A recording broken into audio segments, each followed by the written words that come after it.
একদিকে রয়েছে বর্তমান বিশ্ব চ্যাম্পিয়ন আর্জেন্টিনা, আর অন্যদিকে রয়েছে বিশ্বকাপে প্রথমবার খেলেই ইতিহাস গড়া আফ্রিকান ছোট্ট দেশ ক্যাপ ভার্দে। 2026 বিশ্বকাপে নকআউট পর্বে শুরু হতে যাচ্ছে এক ভয়ঙ্কর লড়াই। মাত্র 5 লাখের কিছু বেশি জনসংখ্যার একটি দেশ, যারা স্পেন, উরুগুয়ের মতো শক্তিশালী বিশ্ব চ্যাম্পিয়ন দলকে আটকে দিয়ে বিশ্বকাপের দ্বিতীয় রাউন্ডে উঠে এসেছে। এবার দ্বিতীয় রাউন্ডে তাদের সামনে দাঁড়িয়ে আছে বিশ্ব চ্যাম্পিয়ন আর্জেন্টিনা। তাহলে কি দ্বিতীয় রাউন্ডে সহজে জিতে যাবে আর্জেন্টিনা, নাকি 2026 বিশ্বকাপে আরেকটি অঘটনের জন্ম দেবে ক্যাপ ভার্দে?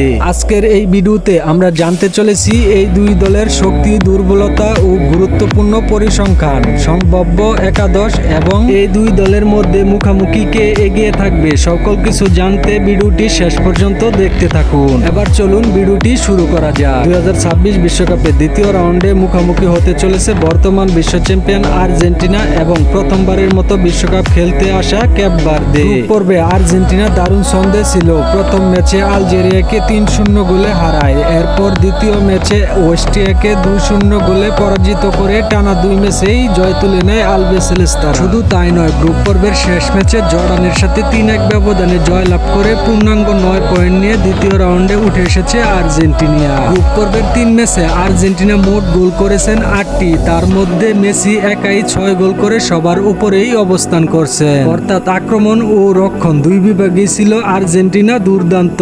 অন্যদিকে ক্যাপ ভার্দের গল্পটা যেন রূপকথার মতো। বিশ্বকাপে প্রথম অংশগ্রহণ করেই সবাইকে চমকে দিয়েছে। বিশ্বকাপে ক্যাপ ভার্দে প্রথম ম্যাচেই শক্তিশালী স্পেনের সাথে 0-0 ড্র করে। এরপর বিশ্ব চ্যাম্পিয়ন উরুগুয়ের সাথে 2-2 গোলে ড্র করে। শুধু তাই নয়, শেষ ম্যাচে সৌদি আরবের সঙ্গে 0-0 ড্র করে 3 ম্যাচে অপরাজিত থেকেই নকআউটে উঠে এসেছে। যদিও মাত্র 2টি গোল করেছে, তবে পুরো গ্রুপ পর্বে মাত্র 2টি গোলই হজম করেছে, যা তাদের শক্তিশালী রক্ষণভাগের প্রমাণ। পরিসংখ্যানের দিক থেকে দুই দলের পার্থক্য বিশাল। আর্জেন্টিনা দুইবারের বিশ্ব চ্যাম্পিয়ন এবং বিশ্বকাপের অন্যতম সফল দল। বিশ্বকাপে নকআউট পর্বে আর্জেন্টিনার অভিজ্ঞতা অনেক বেশি। অন্যদিকে ক্যাপ ভার্দে এবারই প্রথম বিশ্বকাপ খেলতে এসেছে। শুধু তাই নয়, প্রথমবার এসে বিশ্বকাপের দ্বিতীয় রাউন্ডে খেলে ইতিহাস সৃষ্টি করেছে। বর্তমান স্কোয়াডের দিক থেকেও আর্জেন্টিনা অনেক এগিয়ে। Lionel Messi, Julian Alvarez, Enzo Fernandez, এলেস্টিক Mac Allister, Cristiano Romero, Emiliano Martinez প্রতিটি পজিশনে বিশ্বমানের ফুটবলার রয়েছে। অন্যদিকে ক্যাপ ভার্দের সবচাইতে বড় শক্তি হলো তাদের দলগত ফুটবল। তারা খুব সাংগঠনিকভাবে রক্ষণ সামলায় এবং সুযোগ পেলেই দ্রুত পাল্টা আক্রমণে যায়। স্পেন এবং উরুগুয়ের মতো শক্তিশালী বিশ্ব চ্যাম্পিয়ন দলও তাদের ডিফেন্স ভাঙতে হিমশিম খেয়েছে।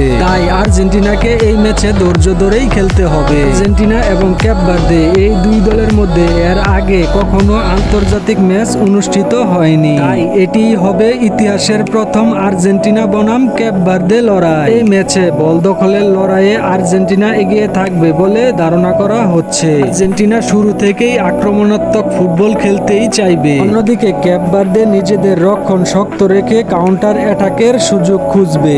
আর্জেন্টিনা বনাম ক্যাপ ভার্দে খেলাটি অনুষ্ঠিত হবে 4 তারিখ ভোর 4টায়। আমার ব্যক্তিগত মতে ক্যাপ ভার্দে সহজ প্রতিপক্ষ নয়, তবে অভিজ্ঞতা, স্কোয়াডের গভীরতা এবং বড় ম্যাচের চাপ সামলানোর সক্ষমতায় আর্জেন্টিনাকে অনেকটাই এগিয়ে থাকবে। আপনাদের মতে এই ম্যাচে কে জিতবে, আর্জেন্টিনা নাকি বিশ্বকাপে নতুন ইতিহাস লিখবে ক্যাপ ভার্দে? আপনার মতামত কমেন্টে জানিয়ে চ্যানেলটি সাবস্ক্রাইব করে রাখুন। ভিডিওটি ভালো লাগলে লাইক, কমেন্ট, শেয়ার করতে ভুলবেন না। দেখা হবে পরবর্তী কোনো ভিডিওতে। আল্লাহ হাফেজ।